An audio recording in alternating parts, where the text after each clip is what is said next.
بسم اللہ الرحمن الرحیم، اللہم صلی علی محمد و علی آل محمد۔ السلام علیکم ورحمۃ اللہ وبرکاتہ۔ میری آج کی گفتگو اس حدیث مبارکہ کی روشنی میں ہے جو میں آپ کے سامنے بیان کرنے جا رہا ہوں۔ اس حدیث مبارکہ سے ہمیں اس دعا کا پتہ چلتا ہے جو نبی کریم صلی اللہ علیہ وآلہ وسلم اپنی حیات طیبہ میں اللہ رب العزت کی بارگاہ میں کثرت سے کیا کرتے تھے۔ یقیناً یہ دعا بہت فضیلت والی اور بہت مجرب ہے۔ ہمیں چاہیے کہ ہم بھی اس دعا کو اپنی زندگی میں شامل کر لیں۔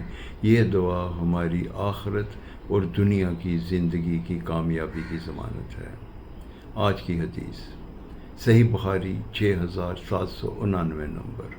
حضرت انس رضی اللہ تعالیٰ عنہ بیان کرتے ہیں کہ نبی کریم صلی اللہ علیہ وسلم یہ دعا کثرت سے کیا کرتے تھے: اللہم ربنا آتینا فی الدنیا حسنۃ وفی الآخرۃ حسنۃ وقنا عذاب النار۔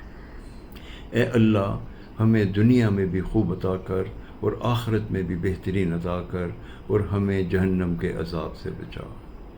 آئیں ہم وعدہ کرتے ہیں کہ ہم اس دعا کو اپنی زندگی کا حصہ بنائیں گے اور دنیا اور آخرت کی کامیابی پائیں گے۔ السلام علیکم ورحمۃ اللہ وبرکاتہ۔